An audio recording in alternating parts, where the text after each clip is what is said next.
compensation of employees, these are ballpark numbers, 65–70% of the cost of running most businesses. Okay? And if it's 65 or 70% of the cost of running most businesses, then a change in wages is a big deal to businesses. That's like, oh man, if wages go up 10% and that's 70% of our cost of doing business, that's a big deal to us. Okay, so let me draw that aggregate supply curve. And what I'm saying is this, is that if wages would rise, the aggregate supply curve shifts to the left. AS2, I put a 1 there. And I'll say this is when wages are $10 an hour, and here's where wages, the AS2, the second supply curve, that's when wages are $12 an hour. The aggregate supply curve shifts to the left. To the left meaning producers are not as willing to offer goods and services for sale as before at the higher wage. Why not?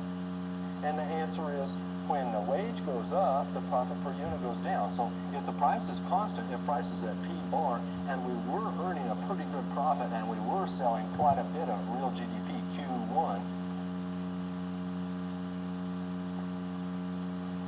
rising wages from $10 to $12 an hour, that means our profit per unit is not as high. Our price is the same at P bar, but our cost went up, so profit per unit down, and now it's just not as profitable selling this product.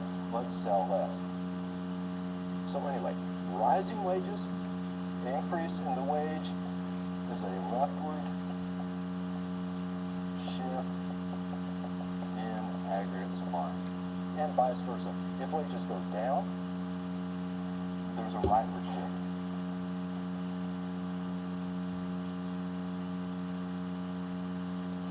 Okay, questions about this?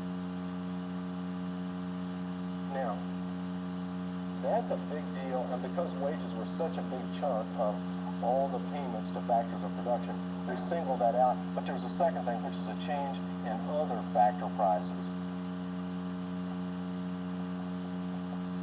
These are just not as important, and that's why we'll just blend wages and everything else. And all these other things, I'm saying, add up to about 30%. And so if there's a little bit of an increase in rent and a little bit of an increase in interest, that's going to drive up costs, but not anything like an equivalent 10% or whatever change in compensation of workers. Anyway, it's the same sort of a deal. If there's an increase in these other factor prices, then there'll be a leftward shift in aggregate supply. There'll be a decrease in aggregate supply. If there's a decrease in other factor prices, then there'll be a rightward shift in aggregate supply. Rightward shift, oh, I'm more willing to sell goods and services if my costs go down and I can earn bigger profits.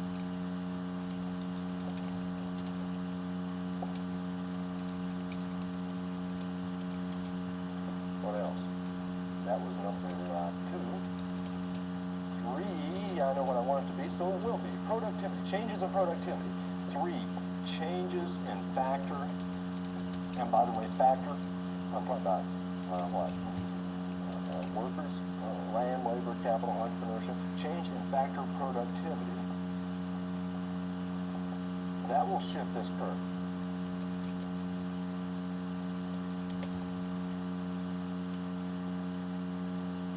And how you want to know. And by the way, you kind of already know the answer, but because we've kind of talked about this before, and here's when we talked about it before. It's kind of a similar concept to this, but before we were talking about something like this. We've got a good X, we've got a good Y, and we had a production possibilities frontier, PPF.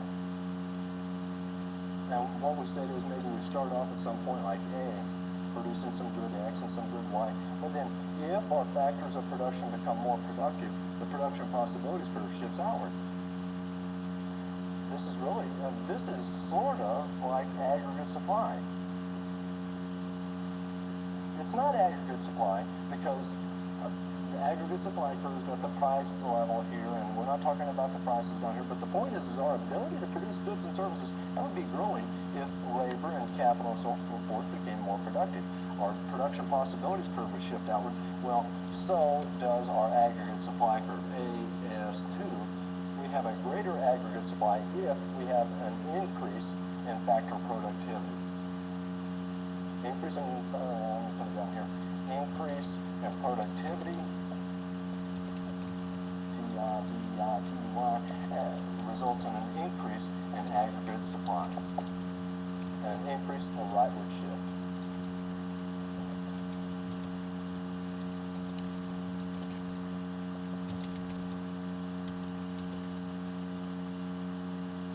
If there was a decrease in productivity, we would have a leftward shift and a decrease in aggregate supply. Usually productivity does not go down, but what it sometimes, usually productivity is growing. Each year productivity of workers and so forth a little higher than the year before, but sometimes it stops growing, and it usually doesn't go down where workers become less productive than they were the year before. Now I'm going to go on and add something to my list here in a second, but what I want to do is bring number 1 and number 3 together. Okay, because these two things come together into something called unit labor cost.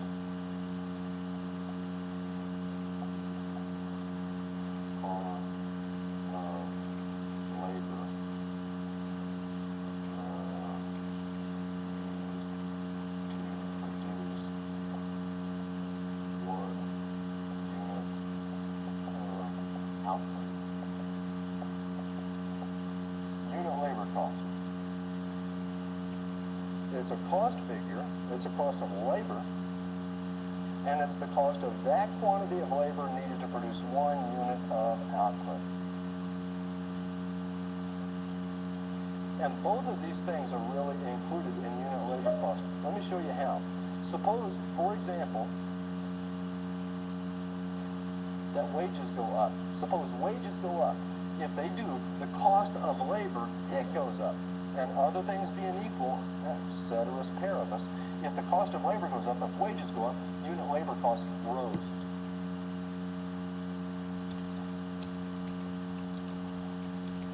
There's another way for unit labor cost to go up. Suppose the cost of labor does not change, but suppose workers become less productive. If workers become less, maybe right now we could pay 10 workers for all day long, and those 10 workers could assemble 1 car. 10 workers all day, 1 car. Suppose those workers become less productive. Then we need not 10 workers to assemble that 1 car, but 11. Because those 10 workers are not as productive as before. So if factor productivity goes down, then it takes more labor than before. And so unit labor costs are going up again. We're now hiring 11 workers, even at the same wage, but 11 workers rather than 10. So what I'm saying to you is changes in wages or changes in factor productivity, both of those things will come over here and affect unit labor costs. Okay, and unit labor cost takes into account both the productivity and the wages. Now the reason I sort of emphasize this to you is this: if unit labor costs rise, this curve shifts to the left, the aggregate supply curve. Okay, and we already know that because we've already been through the 2 components. This curve would shift to the left if wages rise or productivity falls.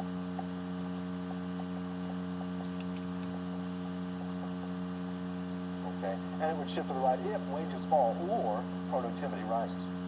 But the point is that unit labor costs, you don't have to sort of talk about the one versus the other and distinguish those. You can just say, oh, unit labor costs are going up. Now, who cares about that? Here's who cares about it. We all care about it. There are all the time statements being made, something like this. Wages were up 5%, productivity up 3%.